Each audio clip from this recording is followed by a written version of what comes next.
Is it digital? Is it physical? It's art. If you are fortunate enough to be born with a gift, it is also your responsibility to share that gift, not only to benefit yourself, but to benefit others, your people, your community. Live with your work, artists. See which ones are misbehaving. Which ones are sitting around your studio that need more attention.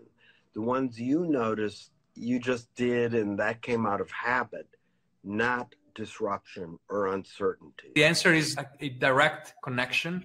Put your artwork in front of others as much as you can. And of course, use a website, use any means necessary to get your artwork in front. You don't know what's working until you try. You just keep going. There's no choice, right? There's no choice.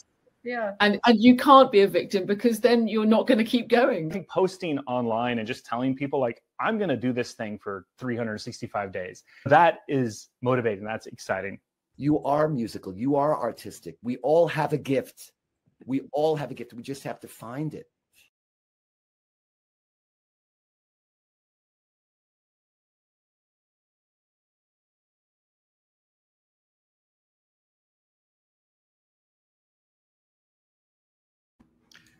Hello, everybody. I'm Jeff Sass, the CMO of .Art Registry, and I'm just here briefly to welcome you to today's webinar. I'll be short because we've got a terrific group of experts, panelists. The topic today is the art market now, the new era of collecting. This is a hot topic and something that there's a lot of transition going on. So it'll be really interesting to hear from our speakers. On behalf of Olvi and the entire .Art team, I want to thank you for spending the next hour with us.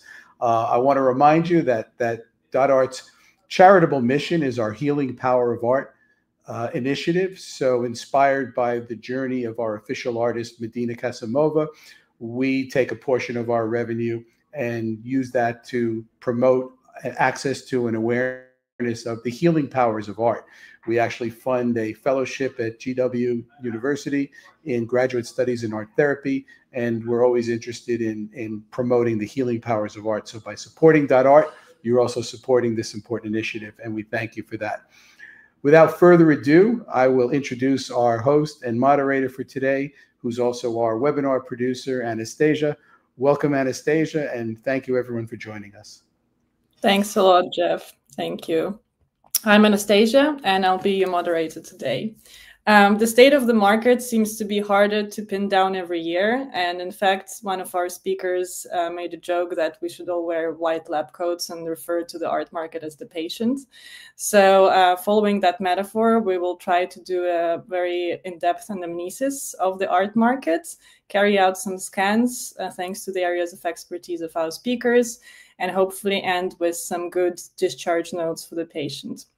We'll be touching on the wide set of themes, from broad art market shifts and paradigm changes to data-driven insight, the expansion of digital art in Web3, and the growing influence of the art and tech startups. If you have any questions during the webinar, please feel free to drop them into the comments section on whichever platform you're watching on. We'll do our best to address them during our discussion. We have a truly illustrious panel with us today, which I'm very humbled to moderate because all of them are actually experienced moderators. So very much looking forward to learn about the art market in the process. So let me introduce our first speaker, Andrew Goldstein. Hi, Andrew. Andrew is an editorial leader and creative strategist who advises startups, organizes symposiums, and consults museums on the art media strategy. As editor-in-chief of the ArtNet News, he transformed it into the world's most read art publication, and also launched the Art Angle podcast, which, in my humble opinion, still contains a whole array of insights, so do watch it. And in 2023, Andrew resigned, saying that it was time for him to go out and see some art. So, Andrew, I hope you had really good time seeing the art, and also time to reflect on the state of the art market. Would you please kick us off into this discussion? Yeah, thank you so much. Thank you for having me on this panel. It's actually been a topic I've been thinking about, like pretty much ever since leaving ArtNet, since I think looking at the art market against the backdrop of the broader technological shifts that we're experiencing is totally fascinating. Maybe one of the most fascinating topics I've had the pleasure of interacting with in my career. So maybe for the purposes of this conversation, I can kick things off with a bit of an overview of where things stand, just to set the table. And I think the problems of the art market are actually very well known. In fact, they're all anybody wants to talk about these days, as we've seen in this proliferation of amazing, really well done articles on the subject.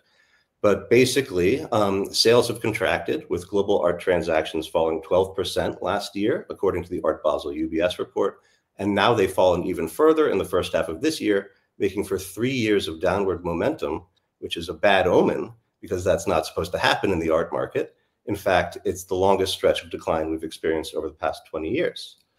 So what is going on here? On a macro level, ever since the ZERP era ended in 2022, people have become more conservative with their money. High art prices and a lack of easy liquidity have chased away a lot of the speculators, and global instability, the rise of authoritarianism, fear of AI, and horrible wars have meant that the vibes are generally cursed.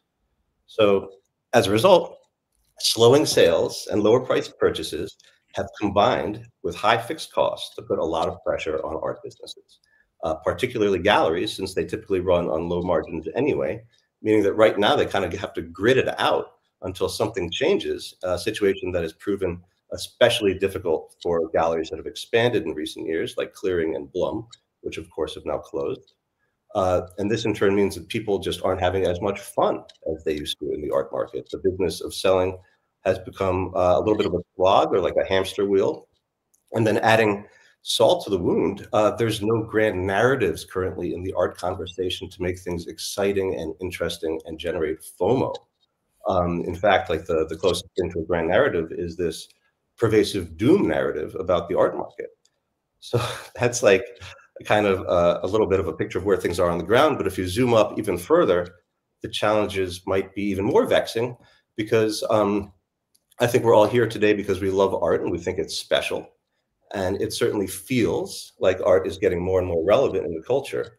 But when you look at the numbers, the art market, at least, has been pretty stagnant, with global art transactions over the past 15 years basically ping-ponging back and forth between peaks of 68 billion and low points of 57 billion, which is where we were last year. And it's never managed to break through some kind of mythical $70 billion ceiling. And why is growth stagnant? I think it makes sense. At the end of the day, art is super expensive. It's super scarce. It's super exclusive. It's also often super difficult to understand. And even affordable art, quote unquote, is more expensive than the most expensive other categories of things that people typically buy outside of homes or cars. But in summation here, I think despite the stagnancy, it would be much smarter to bet on things changing than staying the same. Because for one thing, we're in the early stages of not one, but two great wealth transfers. And one involves huge sums of family money shifting to younger digital native generations who are not necessarily bought in on their parents' taste, philanthropic approaches, or regard for art as the apex of the cultural totem pole. The other wealth transfer involves the levers of wealth creation shifting decisively to the tech sector, which is only in the beginning stages of building a new world atop AI, spatial computing, and Web3. I think like the product era of AI is just about to begin. And this suggests that we're getting to an age where both culture and wealth will be increasingly downstream from tech.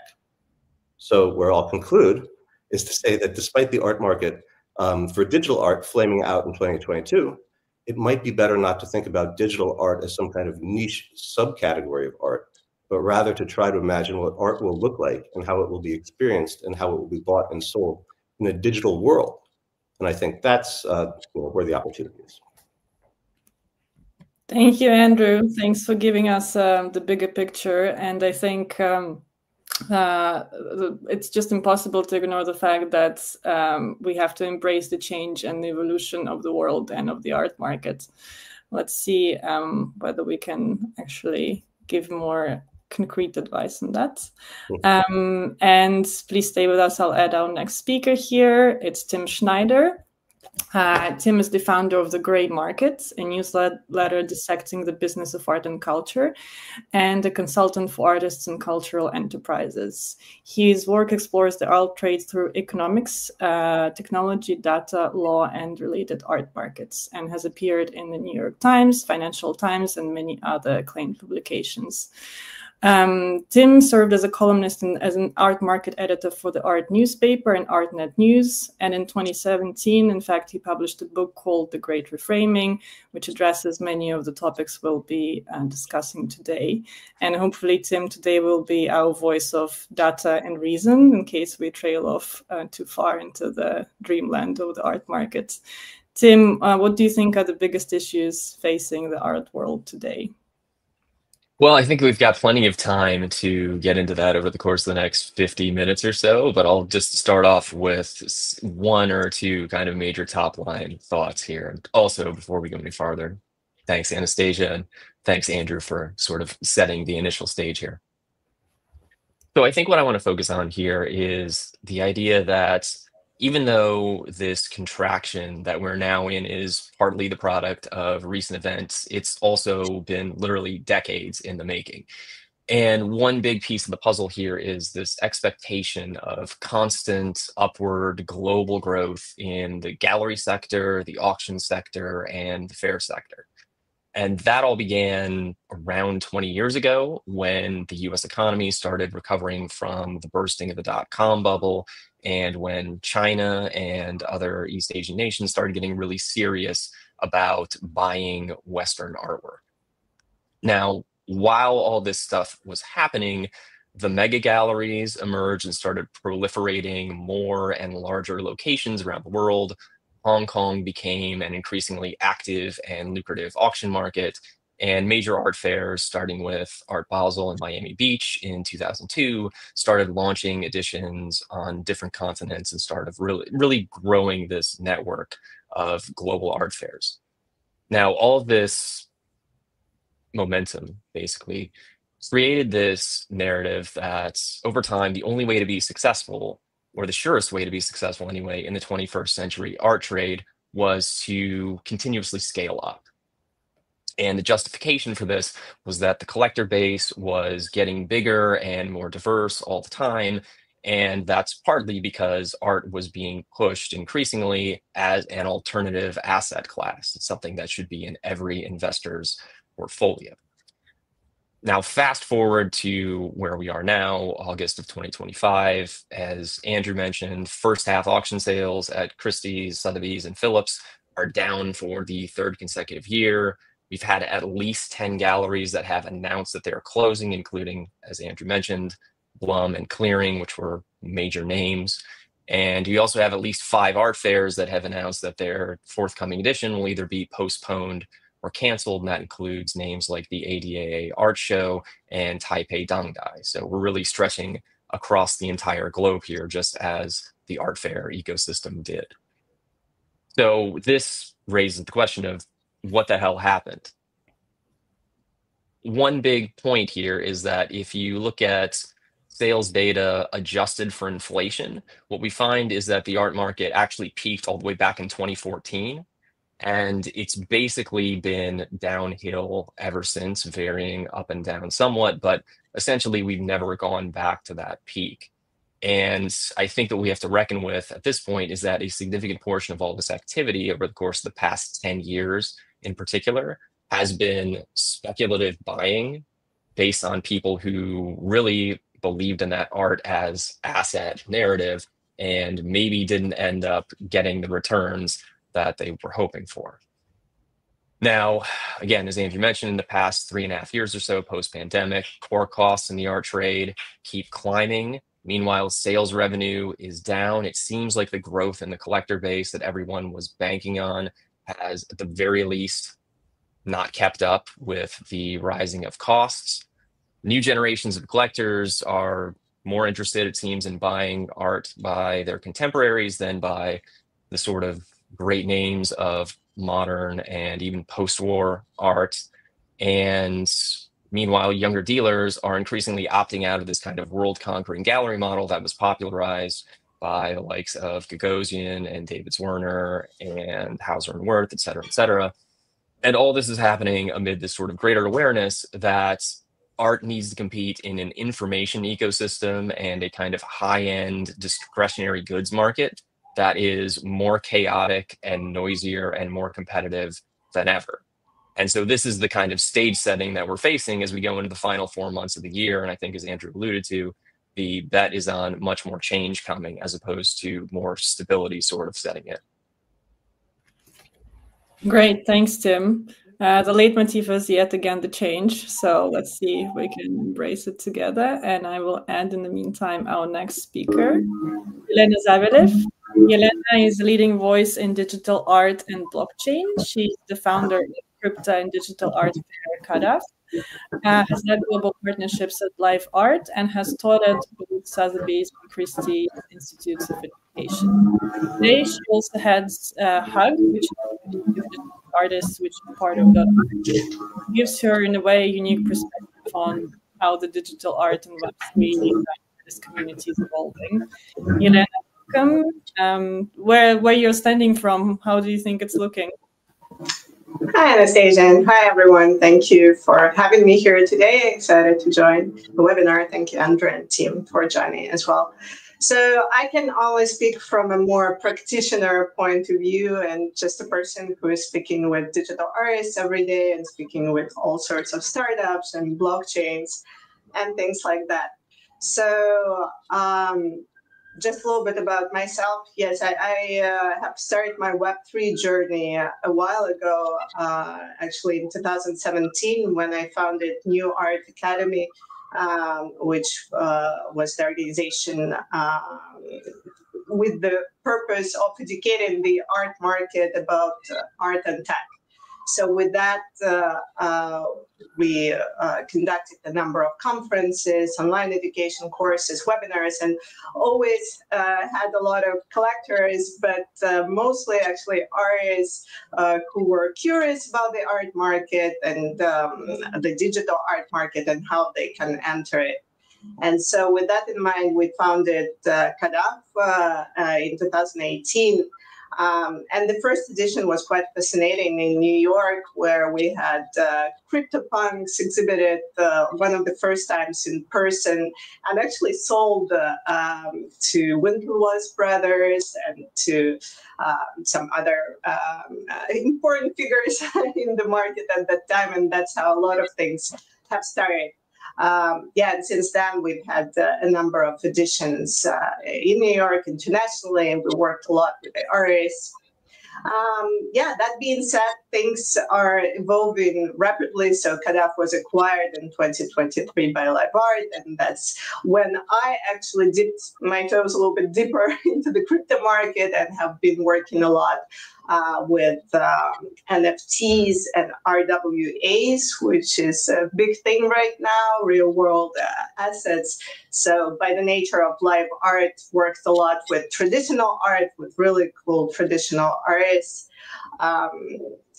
But did really big collections, NFT collections with artists like Yu Min Jun, for example, who experimented with AI. And so that was really interesting. And now, yes, excited to join Hug.art, which is also maybe something that you are not that familiar with at this point, or some of you are not that familiar with.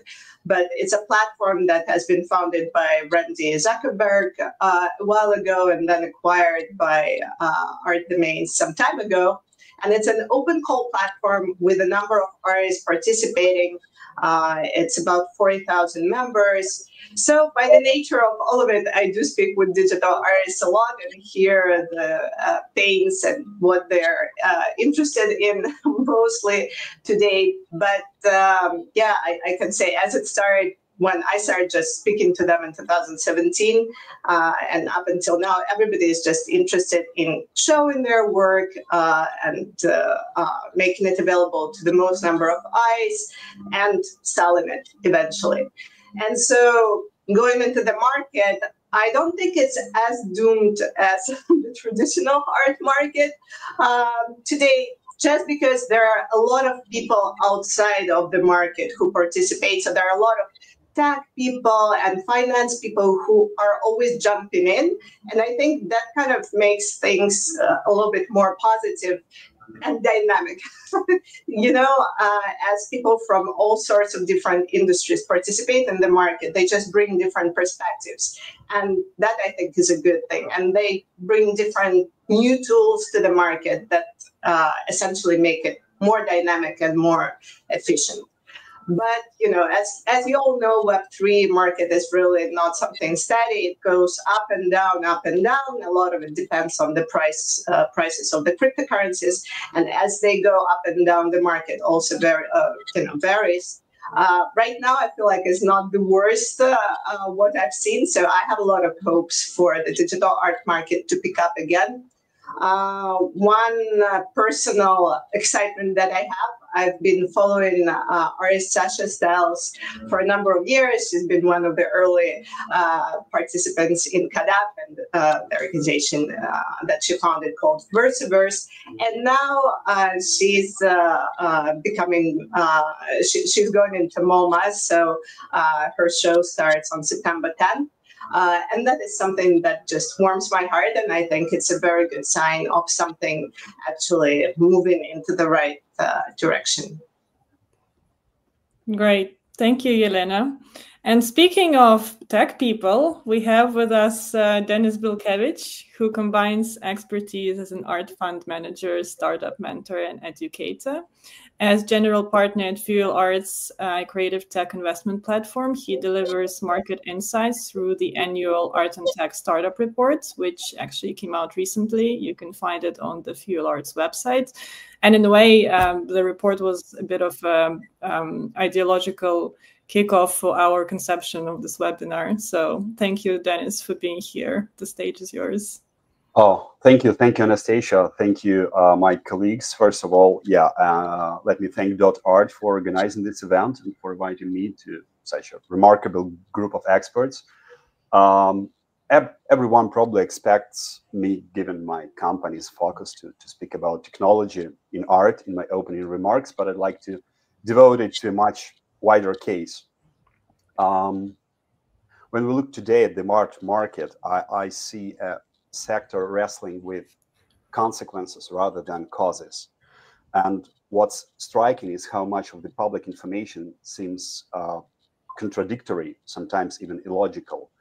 Like reports keep telling us that young collectors are not engaging with digital art anymore, that only 3% kept their NFTs after the boom. And respected voices like Marian Maneker now even asks, is art really an asset? For many, that simple question was a shock after 2 decades of being told exactly the opposite. Some people even stay on the ground that the pandemic is to blame for today's situation, but come on, it's been 5 years. If we keep using that excuse, the next one will be Noah's flood 5,000 years ago. I mean, Bible's Noah. At the same time, the market itself seems to be cleansing, rising costs, falling sales, and yet strangely, the closing a gallery this summer almost became fashionable. What used to be a sign of weakness is now seen as chic. Which makes me wonder, is this a strategic cleanup or simply panic? As Tim Schneider wrote back in 2017 in his genius book, The Great Reframing, incompetence in the market would eventually be forced out. And perhaps that prediction is finally coming true. And for me, the real issue is education.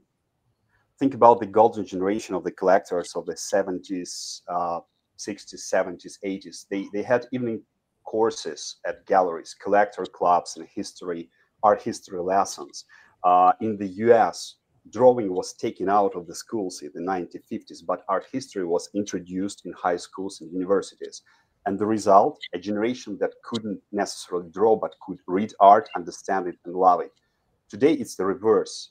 The art history has disappeared, but everyone is told you can be an artist. And with AI, that idea is even more seductive. But here is the truth. How can you buy what you don't love? And how can you love what you don't even know or understand? So we have to admit the market took the wrong turn. And to change direction, we need more than just technology. We need education plus technology. And that, unfortunately, won't take 1 or 2 years of coding. It might take decades of consistent work. I'm done. Thank you, Denis. I think you're getting great support in the comment section from the people listening us, because indeed it's a very hot topic, education. So thank you for the opening remarks, everyone. And just to introduce us into the wider discussion of the topic, I'd like to address one of the subjects that kept coming up, which of course is the generational shift and whether the art market is ready for that. Because not only we're facing a new era, a new generation of collectors who, as Denis says, are possibly lacking classical art education, or they're just prioritizing different things like experiences and networking of the artists they're purchasing. But we also have a new generation of curators and gallerists who ignore the kind of standard pre-established system of the art world. So my question is the art market ready, or are we facing the classical case of things changing before we actually prepared for it? And what do we do? Andrew, Tim, Denis, Elena, anyone? I have maybe a perspective on that, which is that I think in like kind of, hand in hand with the idea that there's a lot of impetus towards change rather than things staying the same, and the art market as being itself kind of like a museum piece that should be conserved in one of our great museums. I think that there is a condition where the art market feels that the relevance and value of art as a cultural genre is agreed upon by everybody to be this, this highest kind of cultural, apogee. But that actually these younger generations who are both younger, who are, more tech savvy, younger, they're looking for, new things to kind of define their generation. They haven't really been the argument hasn't been made to them in any concrete way about why is art relevant? Why is it contemporary? Why is it fresh in a way that kind of resonates across this fairly vast, as Denis was saying, educational gap that so much of art is very hard to understand, to see in terms of its context. I mean, often it acts as if it's in some kind of like very, very complicated, massively multiplayer game that's being played across generation, where everybody has to know about all the moves that were made previously in art history to understand the position and the value of like a new artwork. That's a super complicated game. So I would say that I think, that argument needs to be rethought, the narrative needs to be represented, and that relevance needs to be rearticulated. Yeah, I see your point. Tim, maybe you could speak to this more from the point of view of the data and what you're seeing on your end in terms of the generational shift. Well, I think in this particular case, Anastasia, the data is less important than the actual reporting that I've done with younger dealers and younger collectors. And I think that we're sort of, to some extent, tricking ourselves into believing in a narrative that's a little bit too sort of extreme, as opposed to what's really happening, which is to say, we've been seeing this notion of younger people prefer experiences to buying objects for a long time. And I think the mistake that people are making here is in thinking too much about art as being just like any other object that you can acquire. I think that anybody who has been in the art industry, the art world for a long period of time, understands that it is a kind of all-encompassing experiential ecosystem. I mean, you go to gallery openings, you go to fairs, you go to talks, you go to museum openings. You're engaging with people who are either making the work that you're seeing, selling the work that you're seeing, curating it, writing about it constantly. It is this real sort of social system as much as it is an economic or a commercial system. And what I'm hearing from younger dealers and younger collectors is that actually this is a space, like an experiential space, that they're really excited about. And the notion that they would rather just like go to Burning Man or I don't go skydiving instead of buying a painting that is going to like hook them into this system and drive them deeper into an interest space that they find really exciting and enriching. I think that that's the wrong way to look at it. I think we have to really sort of take a step back and think about the totality of what art is, what art collecting is, what selling art is, making art is. And it is, again, this sort of real experiential thing that I think that we should appreciate and sort of champion in a way, as opposed to just saying, oh no, we don't have a quote unquote immersive component here, we're probably screwed. I think that's right. Yeah, sorry, Andrew. No, I think that's totally 100% true. I mean, there's a way in which you could almost think of like art galleries as being like membership clubs that operate on a freemium model, where you get to like, you know, go to see the show for free, but then you buy the artwork and you get like kind of like, you know, inducted into like a social kind of milieu where there are dinners and fancy people and stuff like that. Yeah, Elena, I would love to hear your input here, because it seems that the digital and the Web3 art market in a way maybe introduces exactly what the new generation is looking for, which are narratives that are more relatable. And, you know, these artists, they do go to Burning Man and they do go to Sky. Maybe it's the kind of network that feeds off itself in a way. Yeah, I actually wanted to say that what Tim was describing is actually what the digital art market and Web3 art market have been implementing, I think, since its inception, because the social element, the community element is what is, you know, what builds this market essentially, and all the utility in the major NFTs or any major products that have ever been sold. It's always this community and community building initiatives. Then there are also, you know, the interesting example about experience in digital art is going to the conferences, because the NFT conferences are also something where they try to always bring an art gallery, artists presentations. You know, I'm thinking about in Denver right now, for example, and I've been talking to the team, and they're even the next year, it's going to be late February, they're trying to reimagine the gallery experience. They're trying to make it even more immersive and exciting. So I do think that there are some things in the Web3 and digital art market that the traditional art market can look upon. Even the Christie's conference, you know, they always bring, you know, very interesting digital art on board. They give away NFTs that sometimes can, you know, be of a good value, sometimes not. But in any case, I think that it's a really, really good something that they're building there. Well, that gives some hope. And Denis, I think right now would be a good time to speak about the art and tech market, because in a way that's the bridge that we need between the past and hopefully the bright future of the art market, because it's true that a lot of startups are trying at least to solve the problems that this paradigm shift is creating, and in education as well. So could you speak to that, please?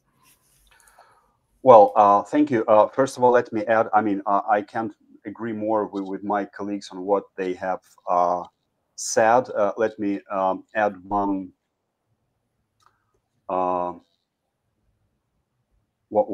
small item to the habits of the audience, which is considered to be the next buyer, so-called the next gen. So despite AI is dominating today's ecosystem, especially in tech, we see what we call a tangible turn. And that shift could define the coming years just as much as AI itself. I'm I'm speaking about the habit of the young generation to move from online to offline experiences after we all have been stuck during the quarantine, during the pandemic.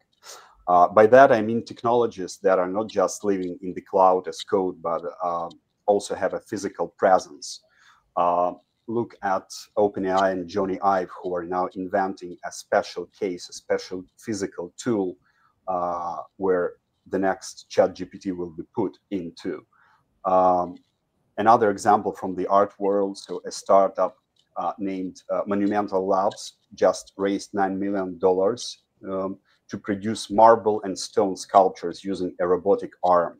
That's a single worth paying attention to, because tactility, the feeling of something that you can touch, becomes a symbol of trust, the trust we all need in the art market, and the young generation feels that best. So even if for now it's more psychological than technical, but think of it this way: if your personal AI or your NFT sits in a frame on your desk, you feel it's more real. So, and if users are reaching for that sense of reality, we should give it to them. So the trust in formulas and back-end code will come later. And we also see from our side, from the side of UArts, how the young collector's attention shifts from online webinars to live webinars, from online mentorship we got used to during the pandemic, to offline mentorship, to physical meetings. And that's a good sign, because art fairs are might be the centerpieces of all that experiences combined. But as of if you still need to hear some numbers about, regarding art tech, yes, 2024 also was the weakest year in recent history. So over the past 6 years, investment in art tech startups fell to just $290 million, which is a sharp contrast to the $3.5 billion invested back in 2022. But there are positives here. First, much of the earlier that earlier growth was fueled by a speculative NFT bubble. Once the dust settled, most companies disappeared. The ones that survived, like live art, were those that treated their mission seriously, structuring the market and playing by fair, transparent rules. Second, just as the market was recovering from the NFT wave, the AI boom began. But the encouraging sign is that this boom is proving less disruptive. Unlike during the NFT craze, we don't see art tech startups abandoning their original technologies just to chase AI hype or inflate valuation. Instead, nearly all of them are using AI in their daily management work, but doing so carefully, integrating it where it only makes sense. So that suggests that the AI boom will have less damaging impact on the art tech market that NFT did. And maybe the most inspiring, we saw 4 major M&A deals in May 2025. First, both ArtNet and Artsy changed ownership, so they are now under one roof, acquired by the British fund Beowulf Capital. That's a significant shift and sign for the ecosystem. Another example is the merger of ArtLogic and ArtCloud. They are led by their brilliant founders, which could create the most comprehensive art management software we've ever seen so far in perspective. And there is Artery, one of the earliest pioneers in bringing blockchain to the art world. So after years of partnership, they have officially merged with the Winston Art Group, a leading physical consultancy. But some might see this as a step back to Web3, to Web2, from Web3 and traditional dealership. But I see it differently. It could be 2 steps forward in perspective, a move that finally brings blockchain and the traditional art market closer together. So these are positive signals, not only for other investors, but also for the traditional art market, because it shows that strategies are emerging to consolidate information, analytics, strategic resources, and shape the field. What the technologies that the art market needs right now to gain sales, invite collectors, and educate. And the fourth positive sign is that despite a drop in sales on the auction market, investment into art tech startups is actually growing. So in just the first half of the year, funding already exceeded $200 million. So nearly exceeded the cumulative numbers of the previous year. Yeah, I think it's very interesting, Denis, that you brought up the kind of cyclical, and because I'm sure it's cyclical shift between the priority on digital and priority on physical. And I think it was Björk who said that the more ethereal our world becomes, the more physical touch we're going to need.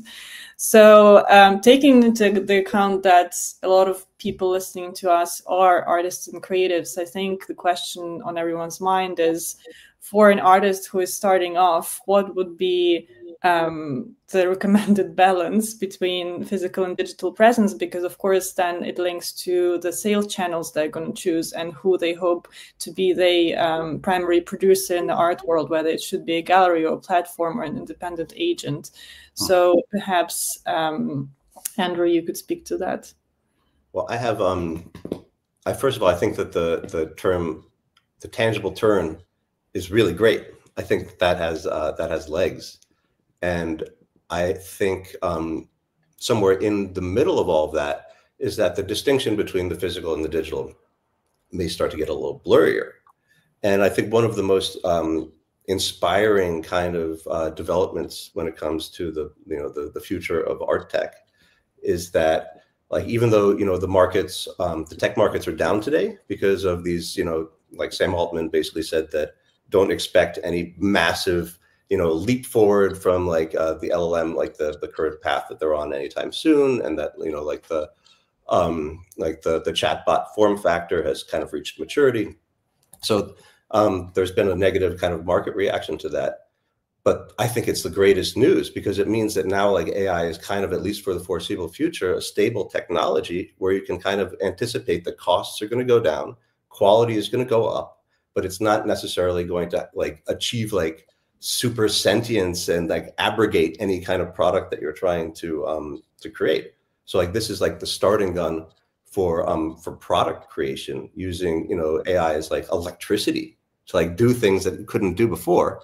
And I think we're going to see something like this in September at Meta Connect, where they're apparently going to be releasing like the first mass available, or like at least teasing the first mass available AR glasses with like a single screen, like, heads up display. And I think they're supposed to be, I don't know, from the reports, it's like $700 a piece. So just imagine these kinds of like the opportunities for building this stuff into products and services and artworks and contexts for artworks and sales channels for artworks. Tim, I know that back in the day you wrote about actually why the art world should or should not care about the release of one of the virtual glass sets. So what do you think about what Andrew is saying and the integration of AI in the art world these days? Well, I think the integration of AI in the art world is a massive question that deserves its own dedicated hour-long discussion at the very least. What I would say is that I definitely agree with both what Andrew's saying and what Denis said earlier in terms of just sort of trying to think through this, really collapsing this divide between digital and physical artworks. And to kind of go back to the question that sparked this originally, I think that when it comes to individual artists trying to figure out what the right balance is between digital and physical, it's really a personal question that comes out of what their practice is and what they're excited about. Like, I don't think that it's a good strategy for most, say, an average digital artist who really has that as their bread and butter, their real passion.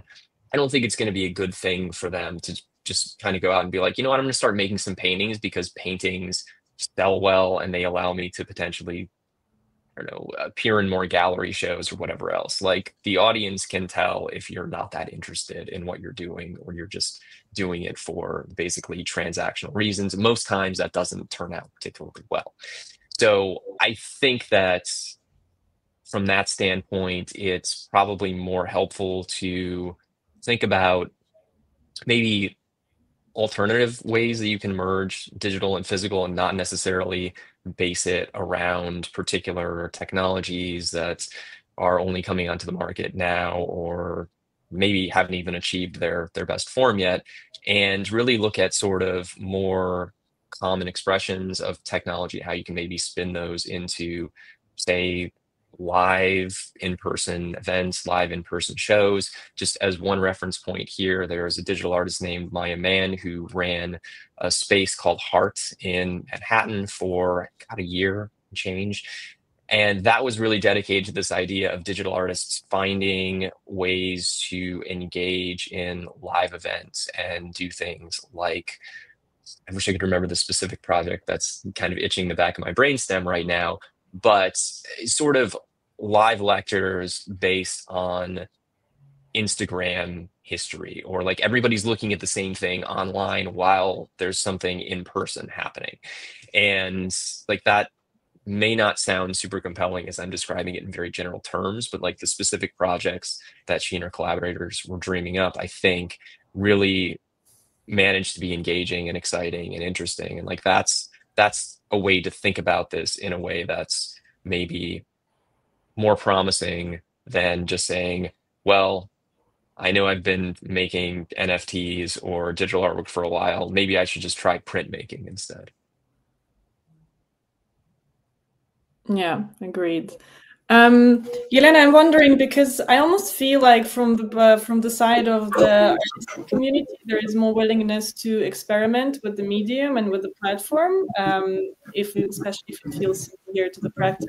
But from the gallery point of view, it might seem like a huge leap for a physical gallery to try something in the Web3 digital world.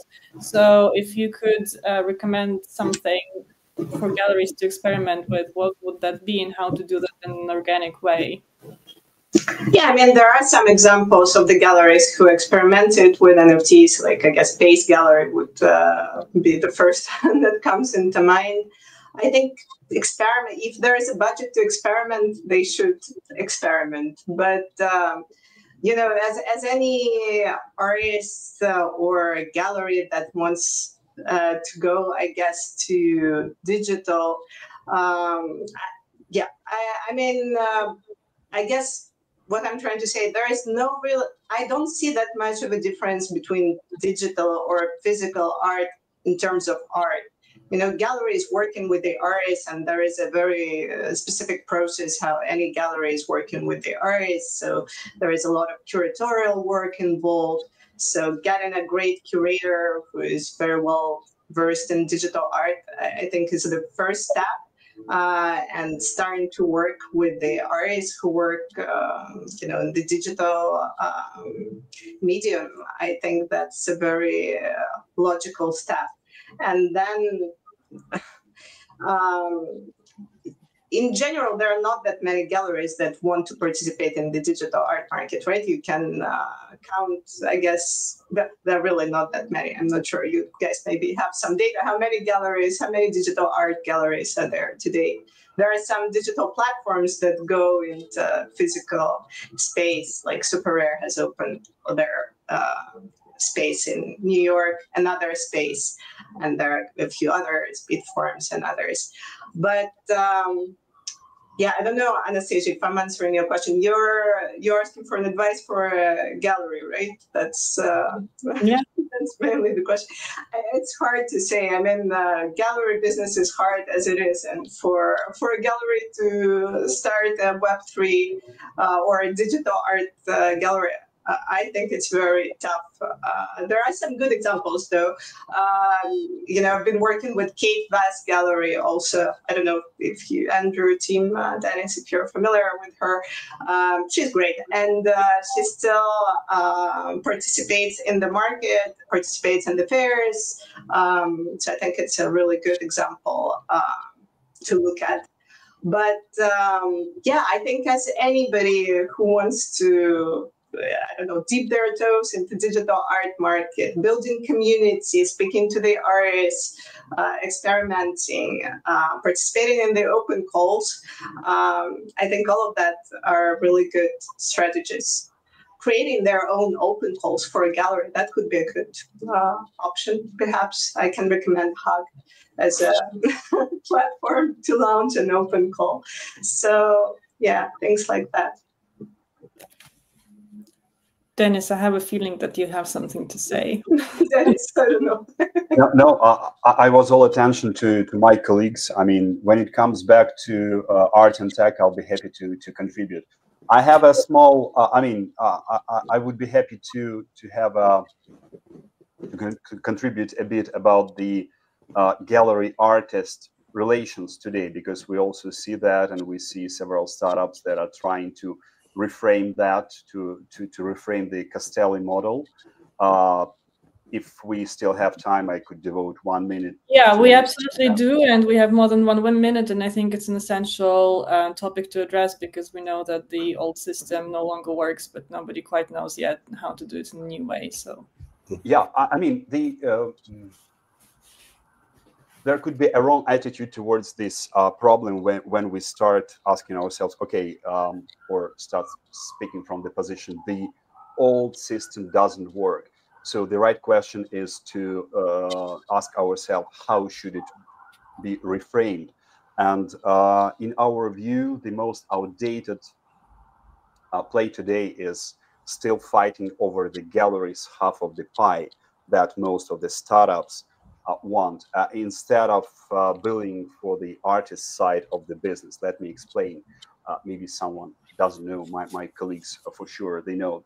The old model was simple, a sales split, let's say roughly 50-50 between gallery and artist. And nearly every startup tried to wage itself between the collector and the gallery, skimming off the gallery's share. So the galleries looked contractable, they controlled rights as they felt like stable B2B partners. But that logic no longer works, because today many artists work with agencies, and through agencies that manage far more than just sales. They handle image rights, brand and licensing deals, touring exhibitions, residences, yeah, collaborations in fashion, music, media. So in other words, they work like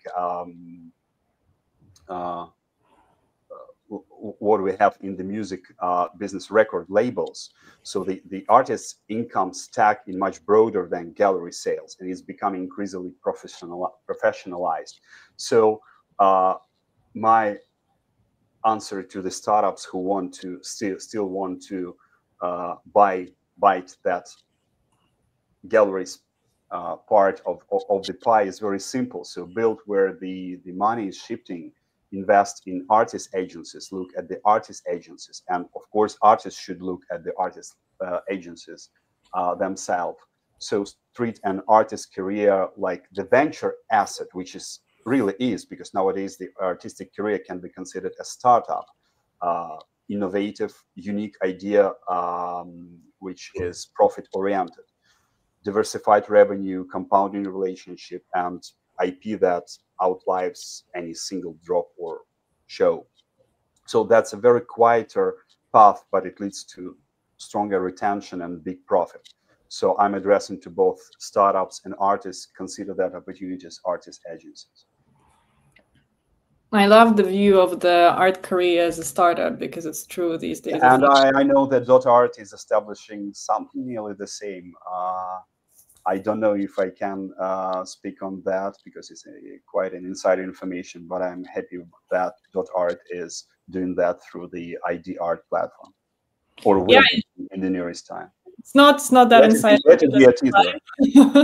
Yeah, we have ID.art, which indeed is a platform that provides portfolio services as well as authentication and other tools for creatives who haven't yet ventured into the digital realm, and it makes it stress-free to set up your presence. And of course, we also try to improve the educational aspect as well through webinars like this. But I was just wondering that maybe Andrew is the person who opened with remarks at the beginning, could give us a bit of an overview of what's next for the artist as well as for the art market as we are nearing the end of this discussion. Thank you very much for serving me up exactly the kind of ball I was hoping to hit, because building on what Denis was talking about artists as startup, I think that makes me think, yeah, the venture-backed kind of approach to funding art, and especially art series, is very, very smart, and that kind of requires artists to be a little bit more founder-like and to actually have business models that are diversified, so that they could support that kind of approach to funding. But I think that therein kind of lies the answer for both the selling side and like the art making side of the equation. Because if you look at like the Art Basel report on last year, like two of the green shoots are that the volume of art transactions is increasing at the same time that the value is decreasing, because there are more lower priced sales. So that implies that there's more, there are more transactions taking place on the lowest level, on the base of the art market, which is a good sign. The other data point that is a green shoot is that galleries that are have under $250,000 in turnover annually are doing great.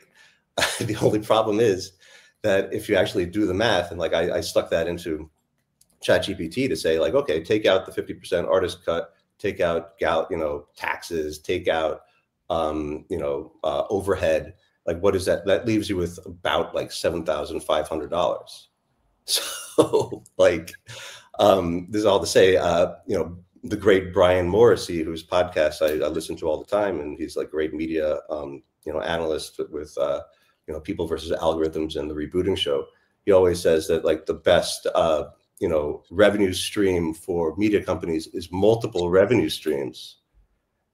And that, I think, is a good, direction to go. Well, just like it is for startups, so I think we have the subject of our next webinar, which is going to be art career as a startup, and kind of taking out the stigma of treating that as such. Thank you, everyone, for the comments from the audience. And does anyone else have anything informative or inspirational to say to our audience before we wrap up? Tim, Elena?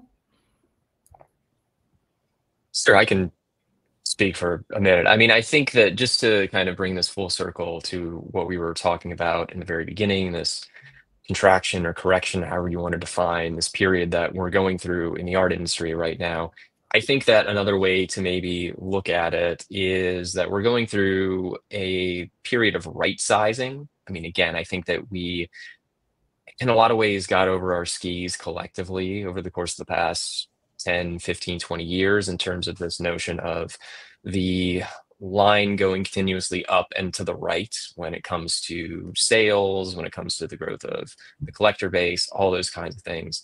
And we're now in this phase where I think that a lot of people are increasingly coming to grips with something that a lot of people talked about during the pandemic. I mean, I've written about this for years now at this point, but like what I was hearing from people in the early days of the pandemic shutdowns was, yes, this is tough, but this is probably good for us in the long run. It's going to force us to take a step back. It's going to force us to think about how many of these commitments that we're making, whether it's art fairs, whether it's the number of exhibitions we're doing, the number of artists we're signing, all these kinds of things. It's going to force us to really look at that and say, how much of this do we need to do versus how much of it were we just getting caught up in the momentum of kind of constant upward global growth? And what happened then is that everybody basically said that. And then by the time safe, effective vaccines were widely available, most people completely reverse themselves on it. We're like, actually, what we need to do is go even harder than we were going before all of this. And now, 3.5, 4 years in the future, it's brought us to this point where it turns out we really should have taken a step back. We really should have tried to be more deliberate, more thoughtful, more focused on really trying to make sure that we're moving smart, not just making big moves. And I think that whether you're an artist, whether you're a dealer, whether you are an auction house professional, whether you're somebody else who's in one of these kind of intermediary roles in the art market, I think that that's a really important mindset to have in this moment and going forward into whatever the future brings all of us. Yeah, in a way, it's not go big or go home, it's go smart or do nothing, because it won't be effective. Elena, what would be a way of staying deliberate for the community of digital artists? What do you think? Well, I'm looking at the comments section of our conversation, and I recognize quite a few names from the artists there. I know that they are part of the digital art community, so I can just say that I admire artists in general and their enthusiasm, and there are all sorts of different. It's really tough to be an artist, and the way that artists stay alive and the way they develop themselves, I think it's very plausible, and I think they should just continue doing what they're doing, and they're doing it well. So I think it's upon a market, to look at all of this different art, try to appreciate it, and do different things from the tech companies, finance companies. There are a lot of good things that can be done, and I think people are doing it. So I think it's fine. I also look, if you don't mind, I'm looking at the comment from Jamie, and he says that most screens are idle and most artists are undiscovered or underdiscovered. I think that it's very, very much right. I don't know how many digital artists. Sorry, about speaking about digital artists, just the artists that I work with come up every day. Every day there are hundreds, probably thousands of artists who are out there. So I think there is just so much discovery to be done. And I would agree with Denis's point in the beginning that education is so important. So it's so important to educate the collector community, the tech community, the artist community about what is out there, because they're all kind of separate one from another, and they all need to connect. This community needs to be tighter, because at the end of the day, they all want the same thing. Artists want to show their art and to be discovered. Collectors want to buy art and to enjoy it on their walls and on their screens. So we are all there with the same mission. It's just that we're all so isolated one from another by different things, by technology and geography and money. I think there is a lot to be done in that direction, but we are all trying to get there, just from all of our different paths of life. Denis, closing remarks. Do you think there is any hope for in terms of let me become tighter, as Elena says? Let me be optimistic and express optimism. So Andrew has mentioned the Christie's Artec Summit. So there, at the previous Christie's Artec Summit, I met a person who has never been attached to the art world. So that was his first contact with the art world and the art market, and his finance guy and marketologist. So he said very smart thing. He said, "You're looking at the wrong numbers. I mean, I do not care about the volume of transactions. I look at the growing numbers of art lovers and those who purchase art, and number of transactions really increased in the first half of 2025. So he said, yeah, they have a decreased check, let they are buying for a decreased price, but they came to the market. and what you should do, I mean, the art market, is not let them go. For me, as a marketologist, he said, the increased numbers of the buyers means that we have to work with them, we can work with them, we have to build relations with them, and we have to grow their appetite for the next stage. So this is the key metrics of the market for me, he said. So I'm just addressing that to all of us because we're experienced in the art market, but sometimes a fresh view from outside of our industry could be crucial. And yeah, so my perspective is very simple. The future of both the art market and art tech depends on three things: education, responsibility, and the courage,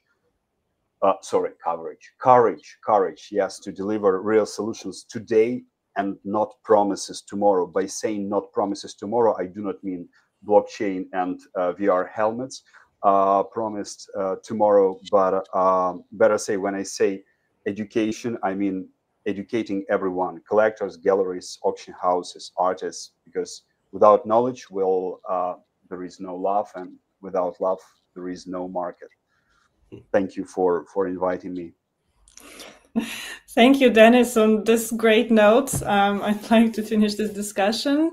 Hopefully we all do get courage to educate and be educated. On behalf of .art, we will continue doing this via our initiatives, including these webinars. Follow our socials to stay in touch and see which subject is coming up next. We've got some great plans for the fall as everyone comes back from summer holidays. Thank you to all the speakers for joining today for this great panel, and we will all see you as part of the community. Thank you. I've learned a lot today from my colleagues, so thank you. Thank you, Andrew. Thank you, team. Thank you, Elena, and thank you, Anastasia. Thank you. A lot of fun. Bye.